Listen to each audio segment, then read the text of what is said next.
Mayor G. Atienza at Yorme Isko Moreno Dumagoso.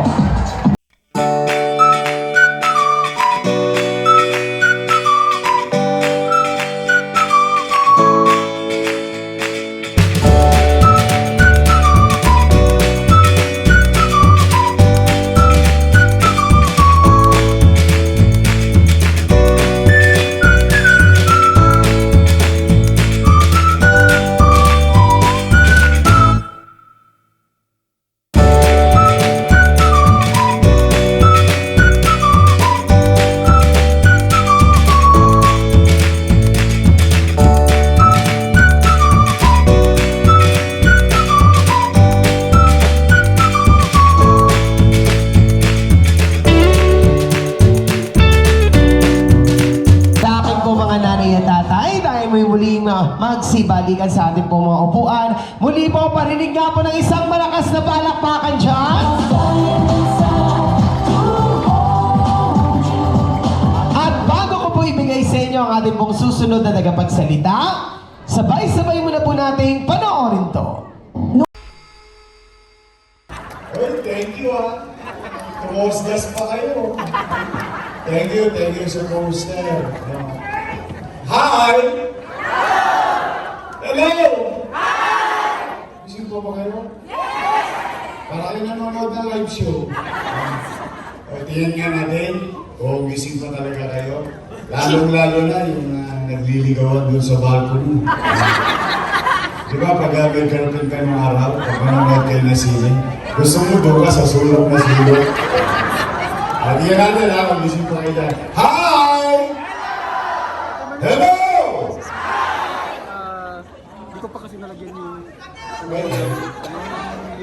Lodi, sawa kami. Hi!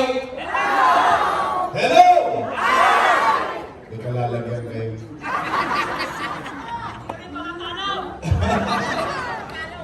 Hi! Hello! Nako, kasi nagising. Ay, good afternoon. Ay, maraming pong salamat sa inyo, mga nanay ko. Mga tatay ko.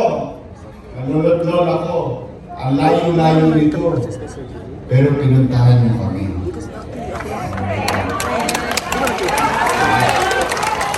Maraming salamat sa pagtugon ninyo sa aming paanyaya.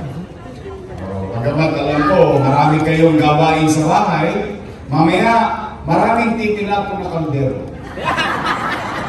Ay walang nagsain sa bahay. Nakipag-chismisan kay Yorme. Pero, kung matatag naman kayo, mga nanay ko, mga tatay ko, huwag kayong mag-alala, hindi namin kayo pauwiin ng konsumido. Ako, dami-dami ng problema ng taong bayan. Pati pa naman yung away ng mga politiko o problemahin pa ng taong bayan. Kaya lang naman ng tao, kapag maghahalalan ang mga politiko, pagkakaaway. Yung magkapit-bahay, magkakaaway din. Pagkatapos ang eleksyon, yung mga politiko, bati-bati na. Yung magkapit-bahay, magkakaaway pa rin. Kaya kung manatag kayo dyan, mga lulod-tol ako, wala kayong naririnig ng mga panira rito. O masasakit na salita. Basta tayo, real talk lang. Good vibes, chill lang. Steady lang kayo dyan sa deadly. Yes! Makurinig! Butangin! Namiss ko tuloy yung bulag. Butangin, Boboy! Nay! Nay! Kamusta kayo? Boteo! Hindi salamat sa Diyos. Opo.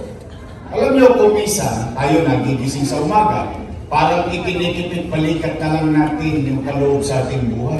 Pero bagay na dapat natin ipagpasalamat sa Diyos. Sabi bakit? Ilang taon pa lang na nakalilipas, lahat tayo, kasama kami ha?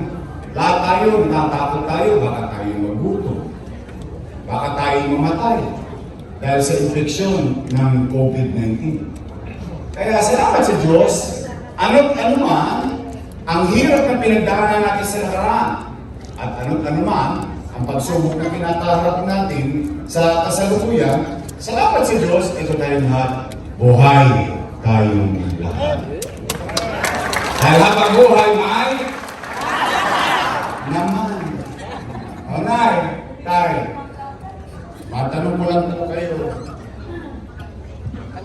Bakit ba kayo naghahanap ng ibang mayor kung meron namang mayor na nakaupo?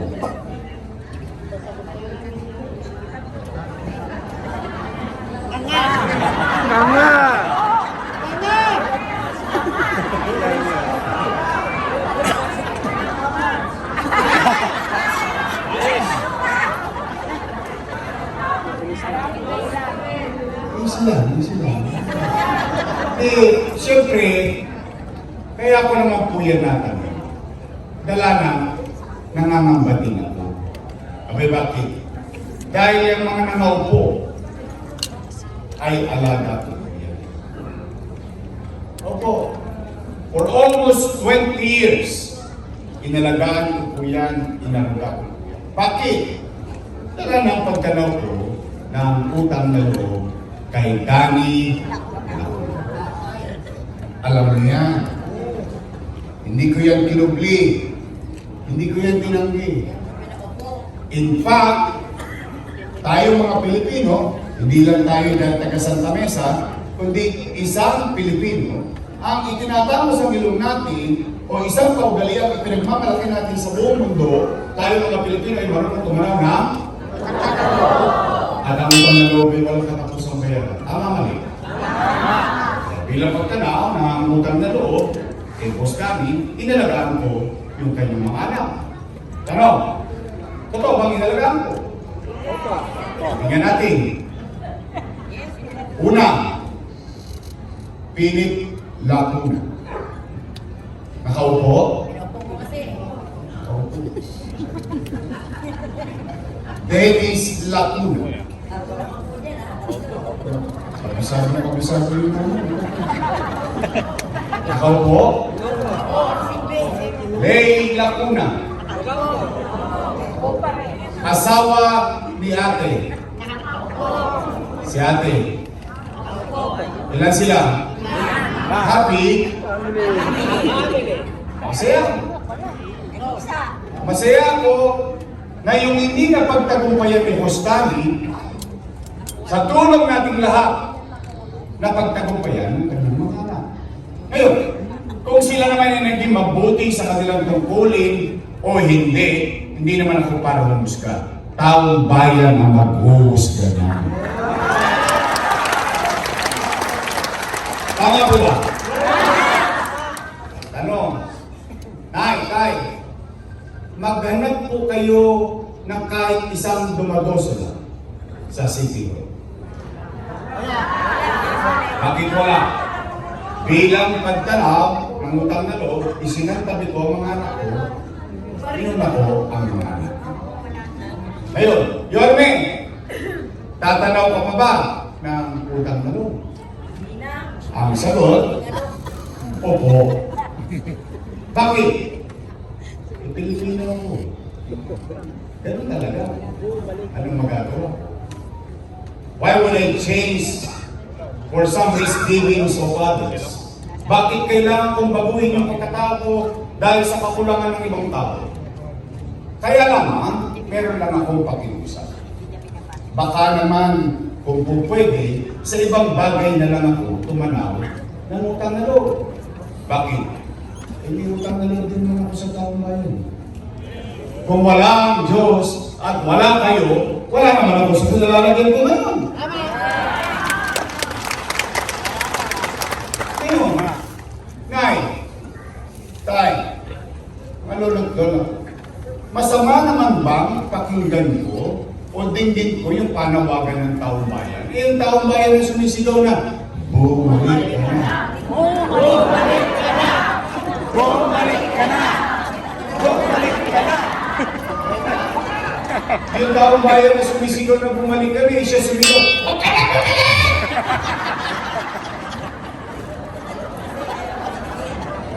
Kapanood nyo? Napanood ko din eh. Nagulat ako eh. Oh. Para ako asawang pinalayas ng asawa niya, minarita ang tatlo. Huwag ka na pumalay! Bakit pa sila nagagaling? Bakit pa sila natatakot? Bakit pa sila nangangamba? Hindi naman sila may-ari ng pwesto niyan. Kagaya ng taong mayan. At ang katotohanan din, empleyado lang kami ng mamamayan. At ang kontrata namin ay 3 years. After 3 years, expire. Then babalik ka sa taong bayan. Magre-report ka sa taong bayan. Mag-uulat ka sa taong bayan. Pag nagustuhan ng taong bayan ang trabaho mo, renew for another 3 years. Tama mali? At ang katotohanan din, ang isang leader as a matter of universal rule sa pangkalahatan, kapag siya naging mabuti sa kanyang tungkulin, ipopromote pa siya ng taong bayan sa mataas na posisyon. Tama po ba? Tulad ko, magsimula aking 23 anyos. Kunsihal, 9 years, finish or not finish, pass your paper. Tapos kayong mga taga District 6, 5, 4, 3, 2, 1, ginawa ninyo kong Vice Mayor. Vice Mayor. Vice Mayor. 9 years, finish or not finish, pass your paper. Tapos ginawa ninyo kong nagagaling. O tingnan po ninyo, bakit naman ako hindi magdaramdam? Ang akala ko, hindi ko alam kung akala nyo rin. Kaya nga natin sila ibinoto, dala na kung ano yung nasimulan natin, itutuloy na lang nila. Mamulat-mulat yung wawaglit ako na wala. Binago-bago na nila. Partikular, anong binago nilang pinagdaramdam ko lalo na sa senior citizen? Tingnan natin ha. Tingnan po natin. Nay! Tay! Mga lolo-lola ko, di mo ba buwan-buwan din pension tayo? 500. At ang bigayan ay every quarter. Tama po ba? Nay, totoo ba na kapag wala ka sa araw ng payout, forfeited na yung pension mo? Mali yun. Mali yun. O sige ha, alalahanin natin kung paano mo yan sinimulan. Wala pa naman tayong Alzheimer's. Wala pa. Kasi yung iba dito tinagong pa si Mayor Lacson. O sige, ligas ka na. Ang ibig ko sabihin, sa dinami-dami na nagdaang mayor, for the first time, bumoto kayo ng batang mayor. First time.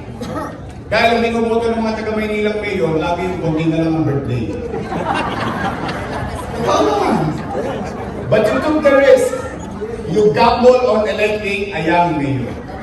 At yung mayor na yan, nakapag-isip ng programa sa senior citizen na mayaman, middle class, mahirap, may sakit o wala, botante o hindi, lahat ng senior citizen pantay-pantay may pensyon sa Maynila. Tama mali?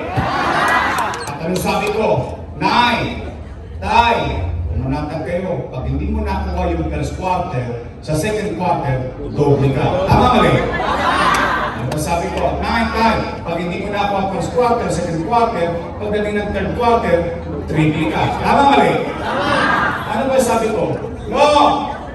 Lola ko, pumanatag kayo. Pag hindi mo nakuha, simula January hanggang Nobyembre, pagdating ng Disyembre, maglulubi-lubi tayo.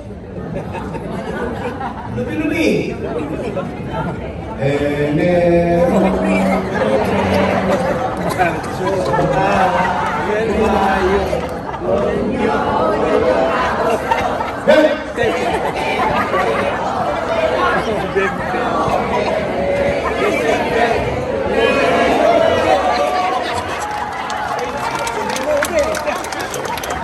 Excited ko. Ano ang ibig kong sabihin? Yung mga matatanda, panatag na panatag. Dahil pagdating ng Disyembre, hindi niya nakuha buong taon, 6 na bulig ang makukuha niya. Kung 2 sila, 12,000. Kung 3 na sila senior citizen sa bahay, 18,000. Wala siyang kakaba-kaba. Panatag na panatag siya. Eh ngayon, ano nangyayari? Siyempre, yung matanda, hindi naman niya mahulaan kung anong araw ng payout. Tama mali? Alam mo naman ng mga matatanda, malalapot ang dugo niya. Maaga na gigising yan. Eh, pagkagising sa umaga yan, saan pupunta? Marites. Marites. Chairman Irene, anong balita? Wala pa, nanay. Sawi! Uwi! Paggising sa umaga, saan ka naman pupunta? Uy, Chairman, ano na?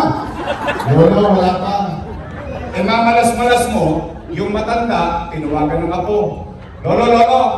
Namimiss ka na namin, pasyalan mo naman kami dito sa Cavite. Lola, lola! Namimiss ka na namin, pasyalan mo naman kami dito sa Bulacan. Yung poker matanda, tinuwagan ng apo, walang nagawa, nagbakasyon. 2 days after, balik ng duha. Wala na. Chairman, ano na? Naku na yung nagkabigayan kahapon, wala ka.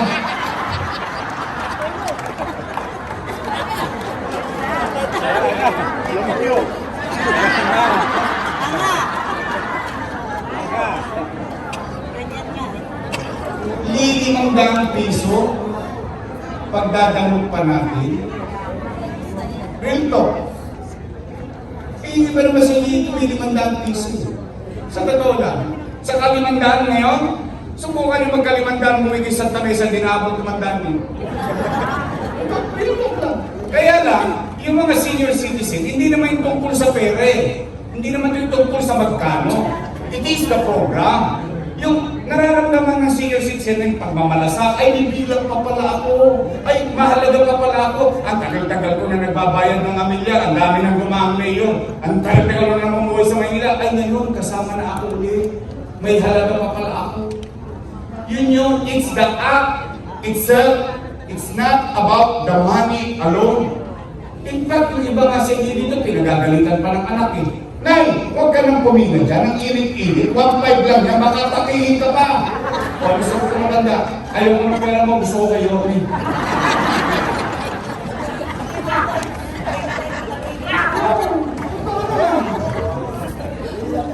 Limang piso. Pahirapan to. O, Nay, Tay. Totoo ba?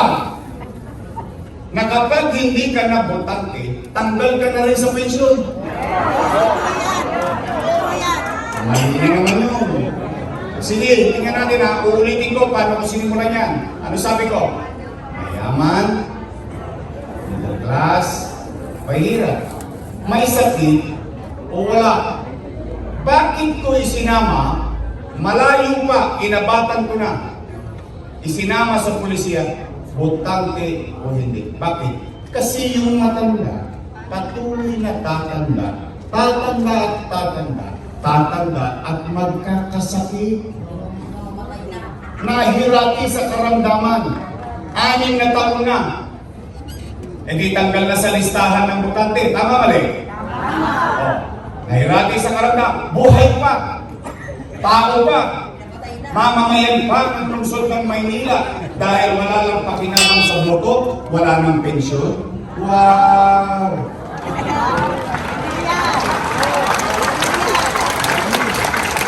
Ang lupit mo kayo. Tatanda din kayo. Unahin na lang yan. Makuna na sila.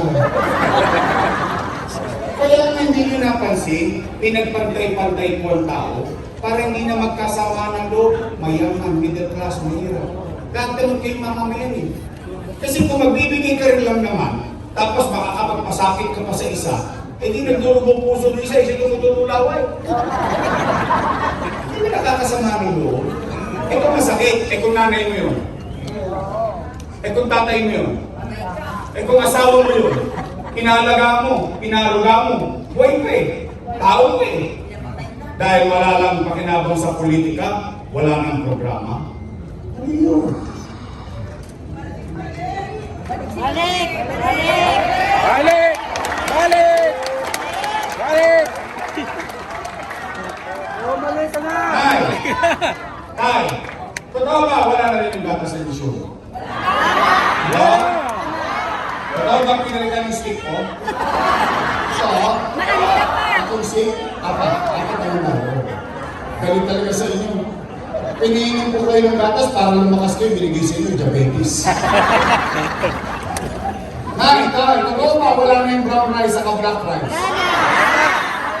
Alam niyo ba yung istorya ng black rice? Napagalitan pa ako ng matanda dyan. Sabi sa ikaw, hindi mo na kami mahal. Pero tunay, yung binigay mo sa amin bigas, ulit pa. Maitim na.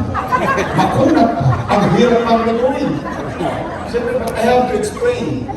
Sabi ko, Nay, yan po ay pinakamasustansyang bigas at pinakamahal na bigas sa buong mundo. Ang sabi niya, kalitin eh. Ito lang ang ganun. Nay, totoo ba na yung cake naging cupcake? Totoo? At balita ko mo, wala na rin daw? Talaga?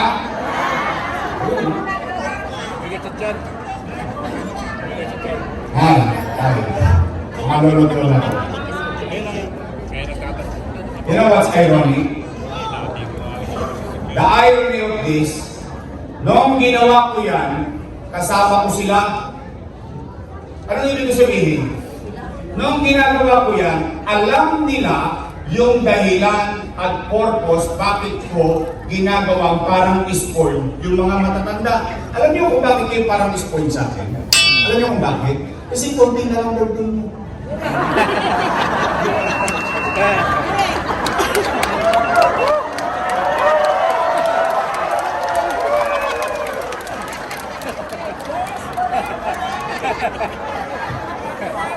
Ba't parang mumutla kayo bigla?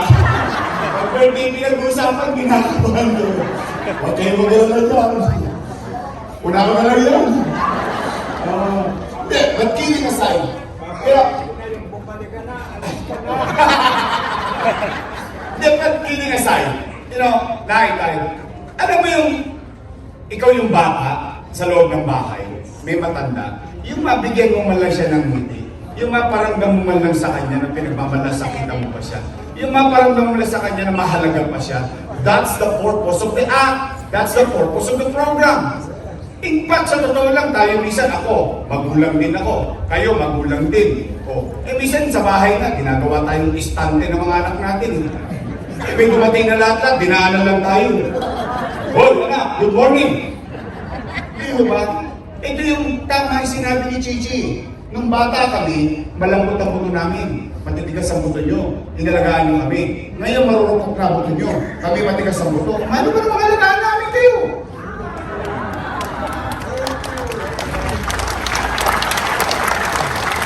Why change it? Why? Pagdating sa senior, pahirapan, paliitan, pakunti ng pakunti, pawala ng pawala. Kung makagastos naman sila sa Zumba sa Ruas Boulevard, bilyon-bilyon. Bilyon-bilyon nga nilang ginagawa doon sa Ruas Boulevard. Kung makapagpasosyo sila sa city yun, milyon-milyon. Pero pagdating sa matanda,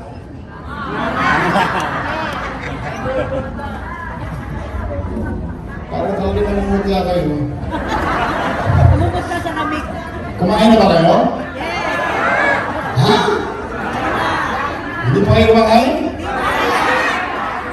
Taas ka ang kamay na hindi pa kumakain? Hindi pa kayo kumakain? Huwag kayo mag-alala. Pilipas din yan. I love you. Nay! Umuwi kayo! Umuwi kayo ng busog ng pag-asa. Sa pag-asa pa lang, mabusog kayo ngayong hapon ito. Kaya awan Diyos, sa tulong ninyo, nakabalik tayo, ibabalik ko ang lahat ng nawala sa senior citizen. Bumalik ka na! Green Garcia,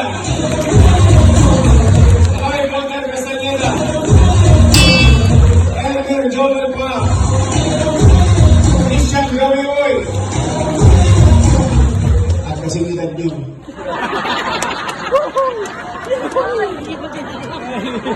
Okay na yan, nabuhay ka. Marami ka. Pinasapong ka din sila yun. Ang masipag natin mo siya, Lou Veloso. Ito naman, usaping Congress. Basta ako nakatulong sa kanila. Ngayon, kung tumigas ang leg nila, hindi ko na yung problema. Talagang ganun lang ang buhay. Pero okay na yan. Kaya lamang, Mike, ako po yung hindi perfectong tao. Makasalanan din po ako paminsan-minsan. At isa sa mga kasalanan ko, hindi ako nakapagsisimba ng linggo. Yung regular ba? Kasi sinabi mo, magsimba ka, o sumamba ka, and so on. Pero sigurado sa inyo, takot ako kay Jesus at kay Mama Mary. Yun sigurado yun. At sinabi sa akin ng nanay ko, ikaw daw ay pwedeng makausap ng Diyos kahit anong oras, kahit nasa ka. Humingi ka ng tawad, magpasalamat ka, humingi ka ng blessings. Tama mali? Tama! Hindi sinabi din naman ang matatanda. Hindi ko alam kung nasabi ni sa inyo ng mga tatay nyo nung nabubuhay pa. Ano sabi? Magsipag-ingat kayo sa mga bulaang propeta. Narinig niyo? Sinabi mo ng mga matatanda yun. Yung pala nasa Biblia yun, nakalagay yun. Mateo 24:11. Dilita ang maraming bulaang propeta at marami ang maliligaw nila. Tayo din ang Russia. Kahit sino, si tatay, kanina tinanong, pwede siya maging vice mayor. Tama mali? Ang hindi lang maganda, kapag pastor ka, ginagamit mo pagka-pastor mo para tumakbo congressman. Yan.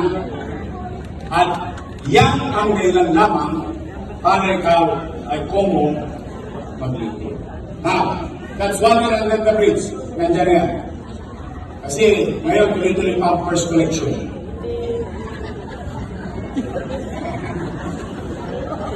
Second collection, hanggang more collection niya.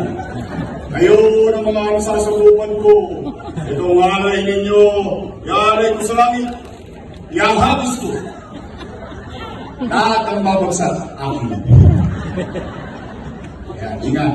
Now, we can change things through you. Gusto niyo ba mabuhay na yan? Pwede ba pagpahingayin nyo na si Pastor? Pwede? Okay lang siya, okay na siya noon. Pahayag na lang niya ang mga salita ng Diyos. Huwag ka sa quadcom. Na wala namang visa sa tao. Wala namang pakialam mga sa tao. Nay, pwede ba? Ibalik ka natin si Joey Paul.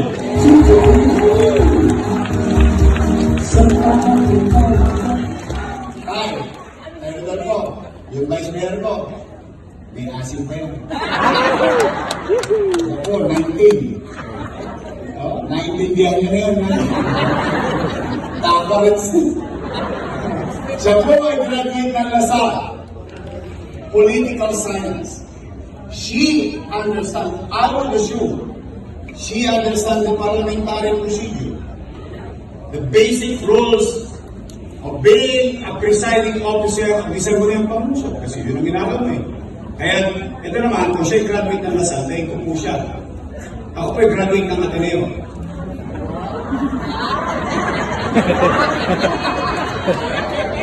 Ateneo de Tondo. Pag-wise ko nga. Magaling ang kanyang ama. Naaling na taon ng Vice Mayor, aral, right? I think magiging magaling din siya. Vice Mayor and Presiding Officer of the City Council of Manila, Che Atienza.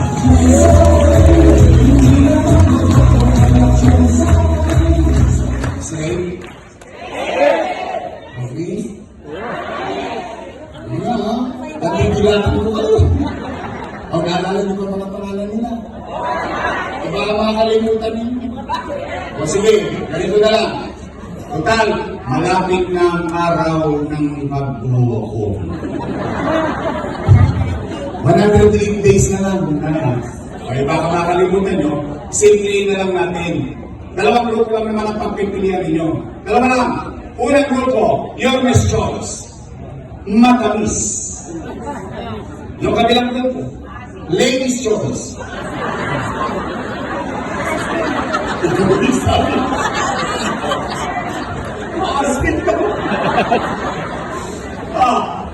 Your best choice tayo sa puso nyo? Yes! Sa pamilya nyo?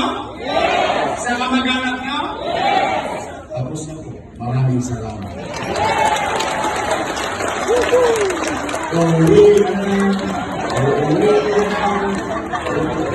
Joey! Wala naman! Alright. Maraming salamat. Napuso niyo ba kayo? Thank you very much. Mag-iingat kayo sa pag-uwi, ha? Para hindi natin kakalimutan ang ladies' choice. Pagdating sa Mayo, bigyan natin sila ng team song. Bakit yan sila makalimutan? Ito po team song natin sa kanila.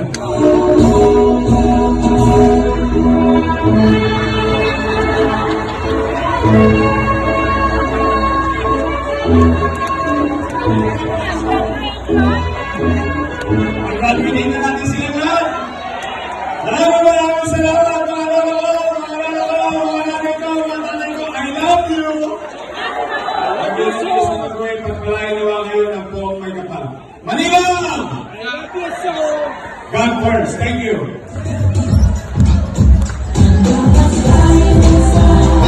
Maraming salamat po. Your name is po Moreno Dumagoso at Vice Mayor Chief Alianza.